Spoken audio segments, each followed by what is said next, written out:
And I think because I don't know, my son said something about the internet earlier, but it looks like I didn't really understand what he was talking about until I tried to go live. So anyway, I wanted to share my screen and have a cute little, share screen moment to kind of give context to what I wanted to talk about.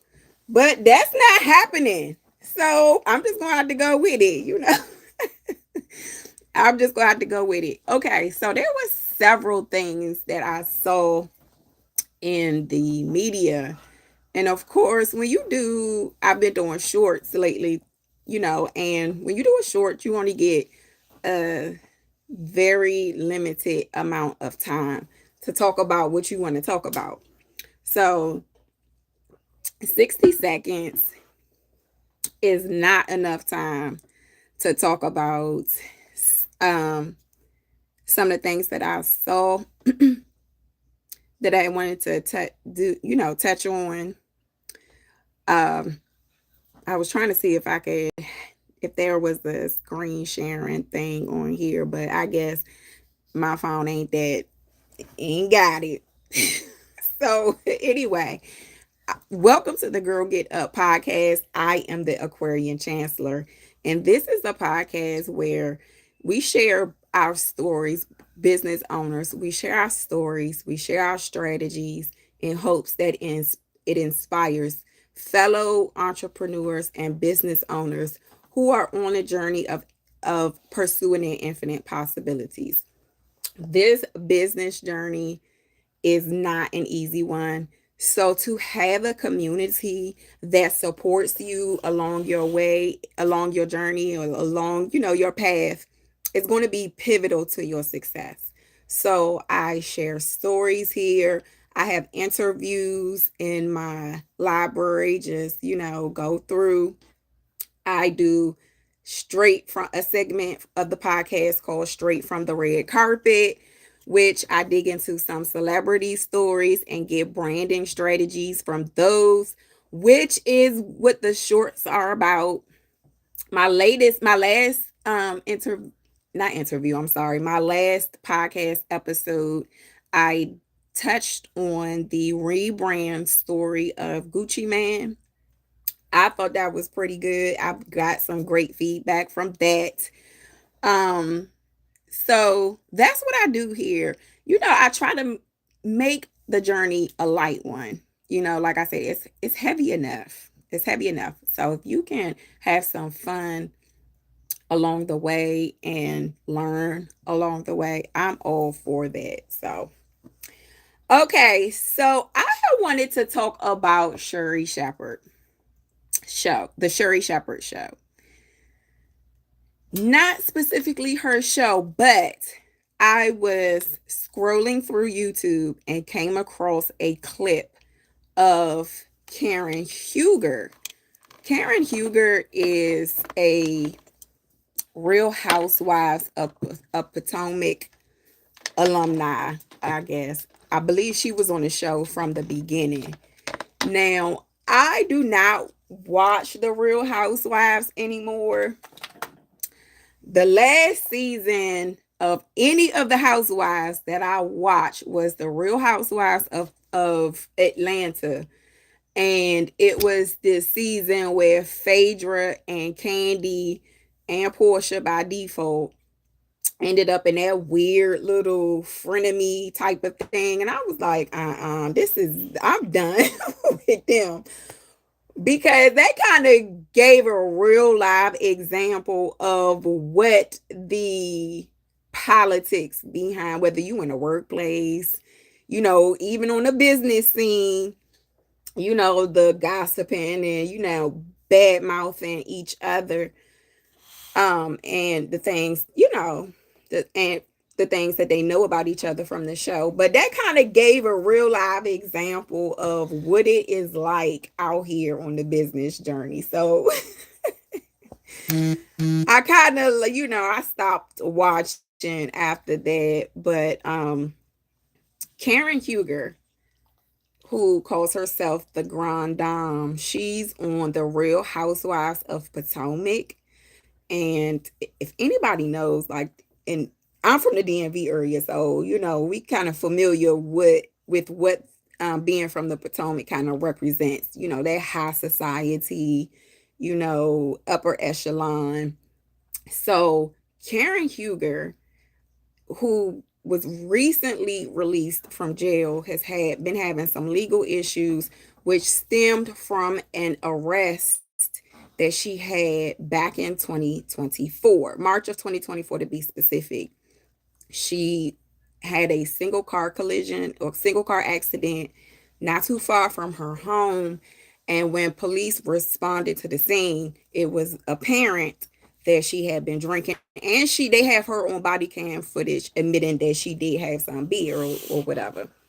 But what was also interesting is that she was also, throwing names out there, like, she was from Bravo and, Real Housewives and Andy Cohen, just throwing names out there. I don't know what she thought that was going to get her, from getting a ticket or from being arrested, but it didn't.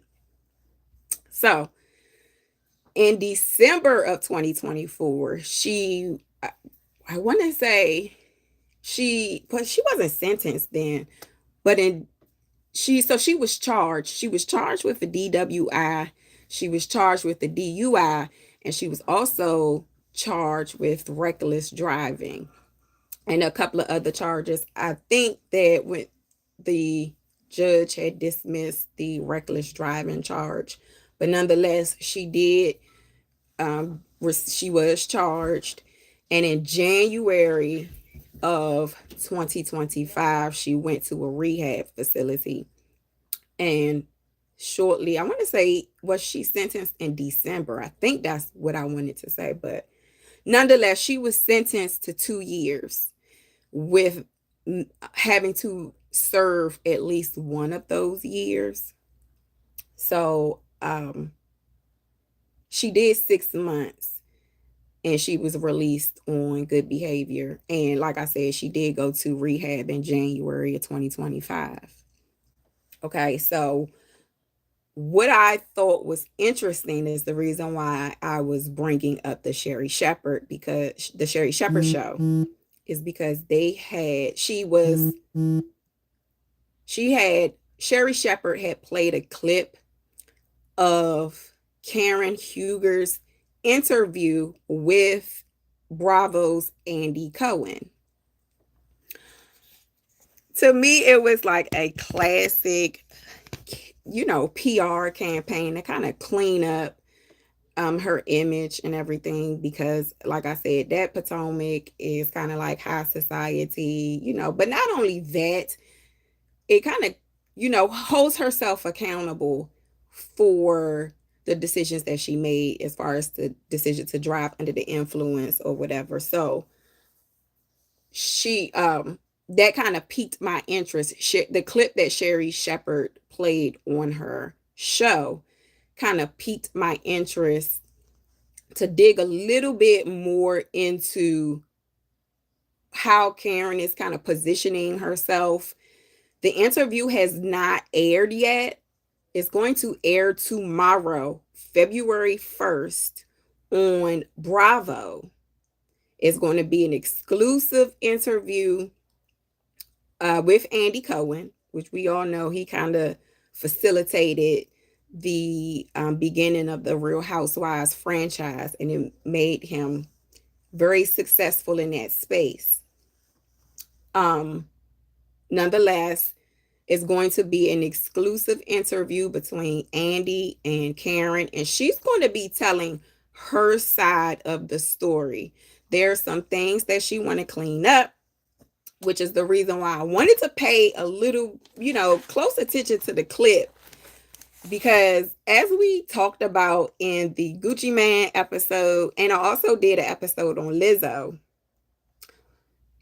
one of the, most popular, when something like that happens and you kind of, have to clean up your image, the most impactful way to do that is to kind of get out in front of it and tell your side of the story. Now, since this whole ordeal has happened, there's been different stories circulating in the media about her charges, how many she actually has, whether she has a problem with drinking, all of that stuff. So the interview with Candy, with I say Candy, the interview with Andy is going to kind of give her the opportunity to clear up any type of misinformation.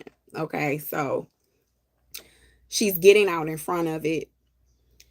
And I can tell just by the clip on that Sheri Shepherd played, she's kind of positioning herself in a way she is taking accountability. She's taking accountability for her decision making. She's taking accountability for you know, that pretty much she made a poor decision getting behind the wheel. Now, she did want to clear up the fact that she only had 2 charges or 2 incidents of, driving under the influence. But again, that's the reason why it's so important for her to come out and tell her own story, because leave it up to the people in the media, child, they have you looking all kinds of crazy. So not that what she did, was something that, you know, is something that should be, punished, because that's a dangerous situation right there. But like I said, so getting out in front of it, addressing it head on, that's a very popular, or I don't even want to say popular, but it's the most impactful strategy around your brand and around your business, because you want to clear up the facts. You know what I mean? You want to clear up the facts. So that's what she's doing. She's clearing up the facts, clearing out the rumors, and she's really doing like a press release, because after her interview with Andy, she's going to be going on different talk shows, with Sheri Shepherd being one of those shows. So, like I said, one of the things that I picked up immediately on listening to the clip is that she kind of got a wake-up call, if you ask me, because this is just me now. I personally feel like when they have her on camera and she, like I said, throwing the names out there of, who she worked with and who she's affiliated with, I kind of feel like she thought she was going to get a slap in the wrist. And she kind of said as much when she was like, she knew she was going to get some type of punishment when it came to jail time. She just did not know how much. And she was thoroughly shocked when the judge said 2 years.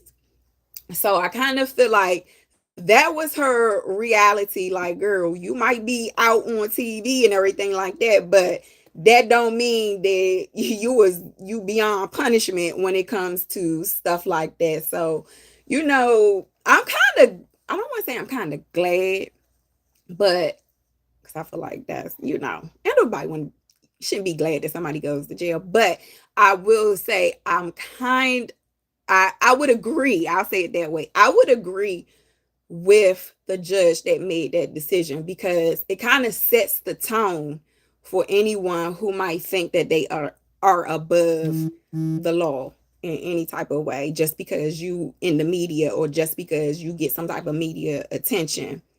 You're not above the law. You still have to adhere to the rules and regulations, just like everybody else. There's no special treatment. So, and I kind of feel like she understood that, but she just was not expecting them 2 years. So I was like, no, but she did the crime. She gotta do the time. So, okay. So that was something I had wanted to talk about. I don't know if I want to watch it, only because, like I said, after the whole Atlanta debacle, I'm not really a fan of the Real Housewives franchise. I kind of feel like it's of reality TV, honestly, period. Now, I will watch Ready to Love, which I might talk about that a little bit at the end once I get this last story out. Because, listen. Okay, so, but, okay. Oh, but I may watch, and the reason why I may watch is because number one, Karen was not permanently fired from the Real Housewives after the incident.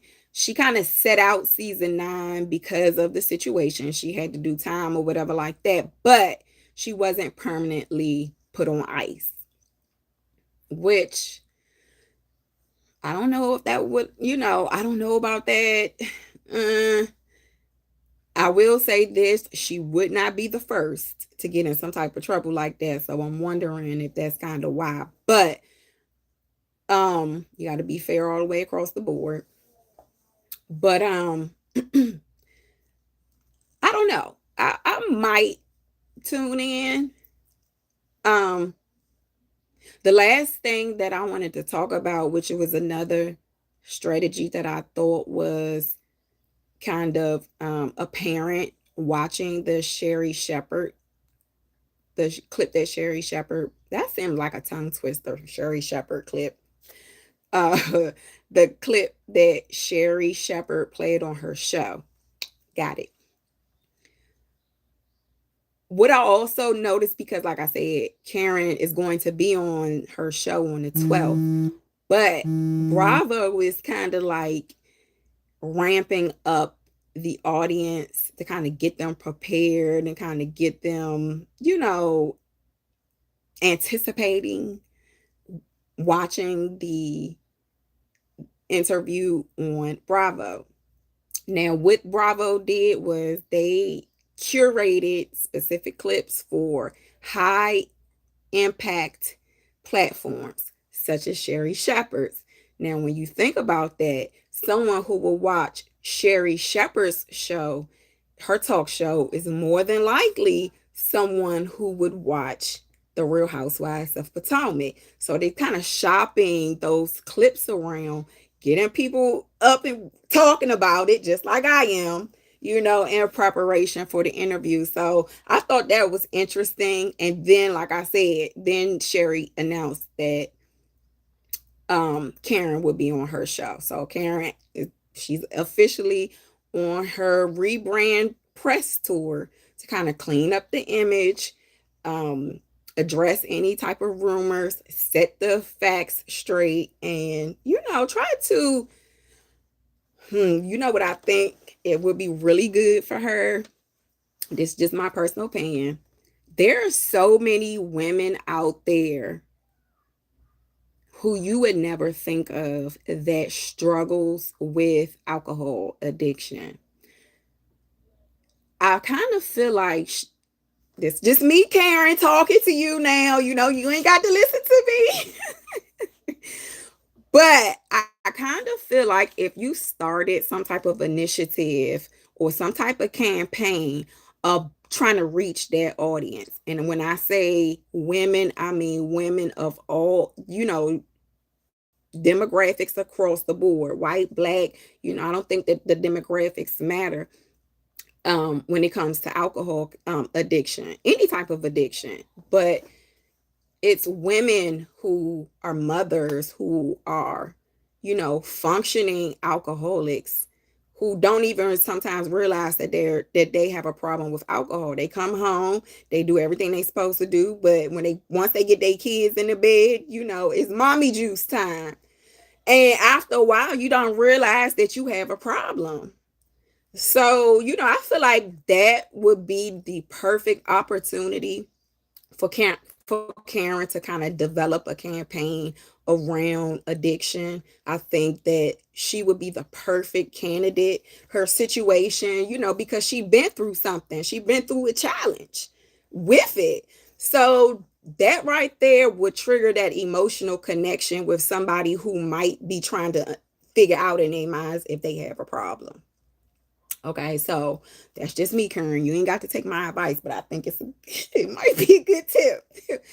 Not only that, since you was released from prison, I also feel like going back and doing public speaking engagements to women who might be on their way out of prison, who may have went to prison due to drugs and alcohol. You might, to help them kind of transition, Karen, you just stay on the path, sis. Stay on the path, okay? All right, now you ain't got to listen to me, but I'm telling you some good stuff. You've been there, you've done that, you got the experience, and you already have the audience. You know the attention of the public. You're on Bravo. That's one of the you're on Bravo. Like, you made it to a degree. Okay. Another thing that I kind of interested I'm interested to see how Bravo would kind of adjust how they set up their scenes with the other housewives, even outside of the Real Housewives of Potomac. Excuse me, let me take a sip. And what I mean by that is, are they going to be having events with these ladies, with unlimited alcohol? You know what I mean? Are they going to be showing them having lunch or whatever it is, having brunch or whatever the case may be, drinking? I think that since Karen's, incident, now I get it. Everybody don't have a problem, but I'm kind of interested to see how Bravo kind of adjusts their policies and procedures when it comes to filming when alcohol is involved. Are they going to have them drinking out of glasses instead of, well, I don't think they ever show alcohol bottles or anything like that. But I want to see how they kind of massage those scenes, okay? And kind of, insert in Karen's situation with her, if she no longer films drinking anything other than water or something like that. So, like I said, I'm kind of curious to kind of see from this point on how she shows up amongst the ladies, in public settings when, excuse me, alcohol consumption is involved, because now she really has to be careful, because people going to be looking, your supporters, people going to be looking. Okay. So that was the thing I wanted to talk about Karen Huger.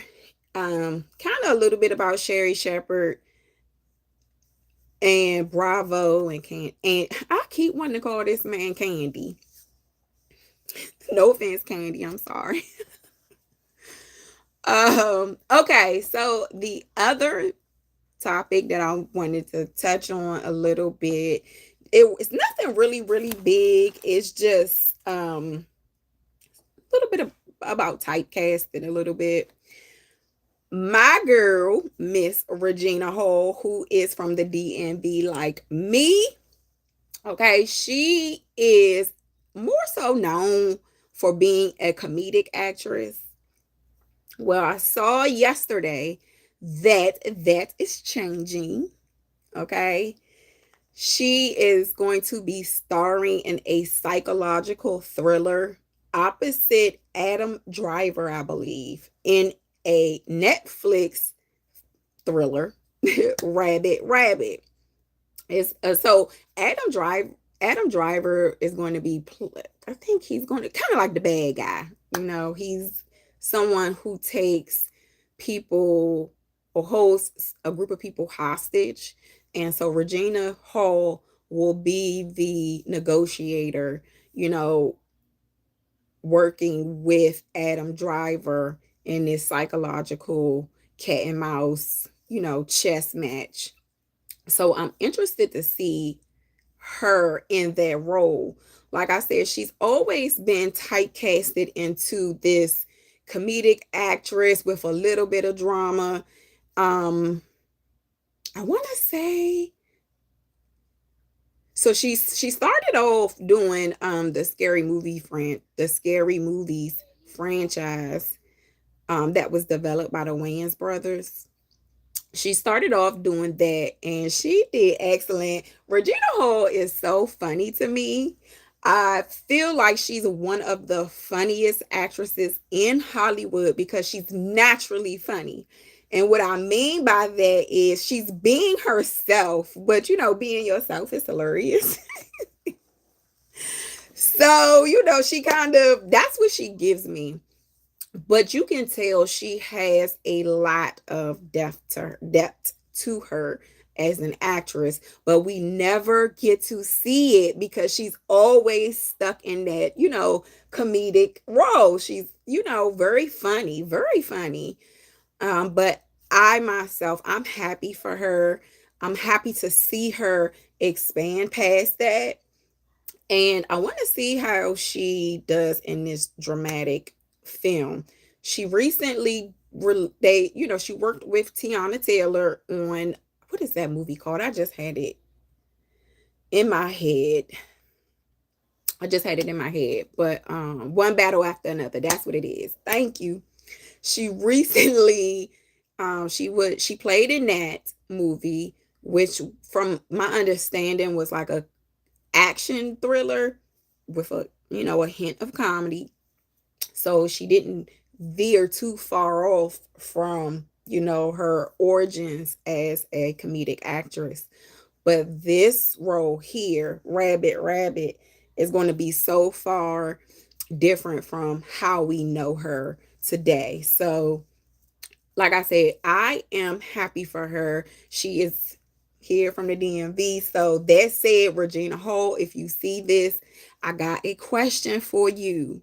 Okay, I got a question for you. Do you listen to Go Go? I want to know, do you listen to Go Go? Over there in LA, I know you got to be in LA somewhere, but do you listen to Go Go? What band you like? Because you kind of giving me backyard. You kind of giving me backyard. So, but that's it, y'all. I have like I said, 60 seconds is not a lot to talk about some of the stuff that comes up across my media feed. Of course, if I see something, I'm going to take a quick snippet of it and throw up a short, and kind of incorporate things that I can immediately connect to a branding strategy.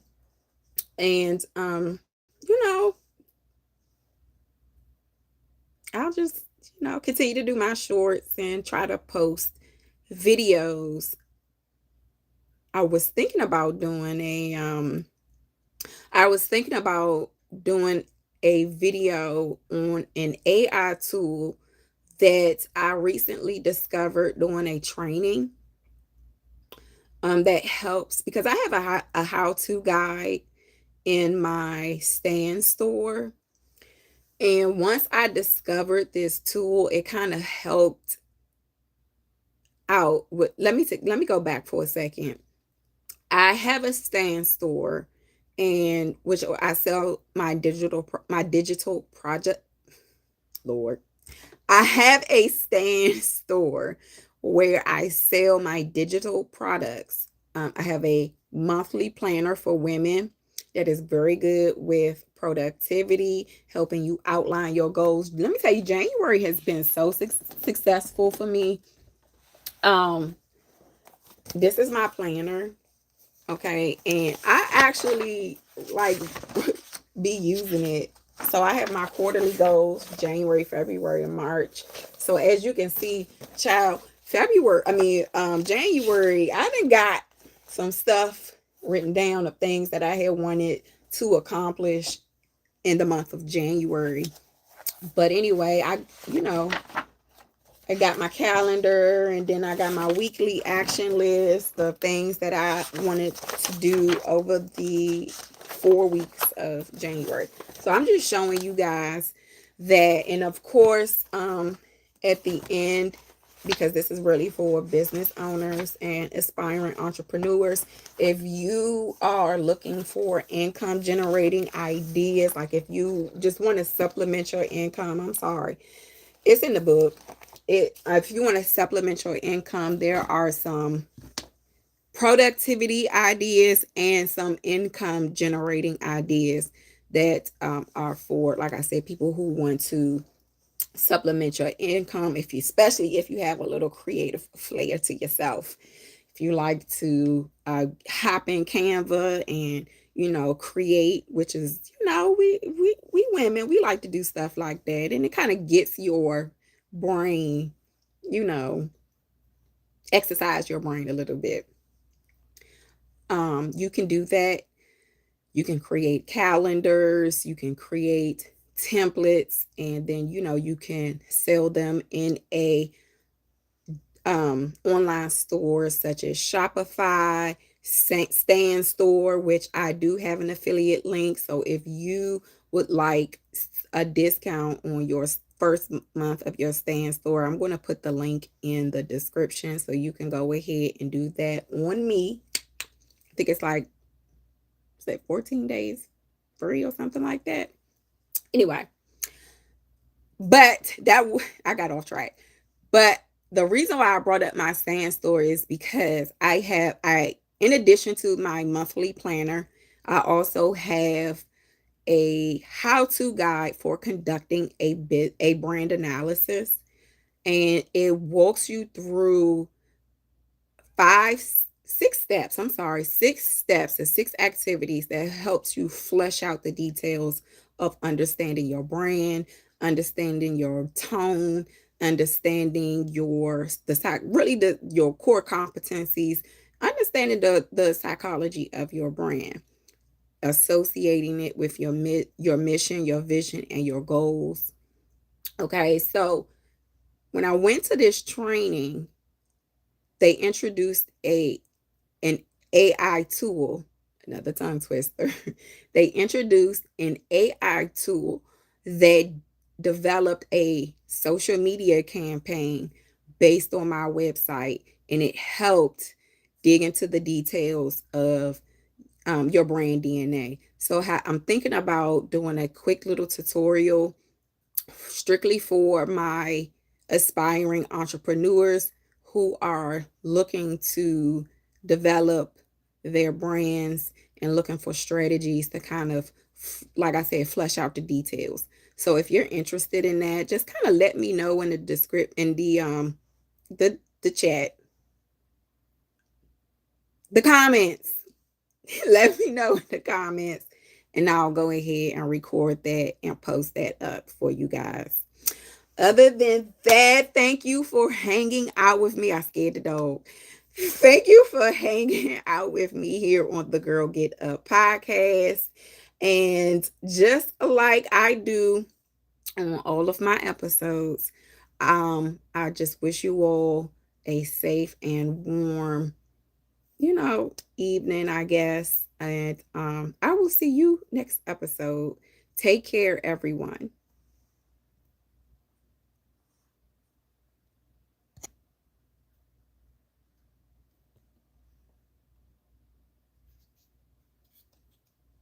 Now, how I get out of here?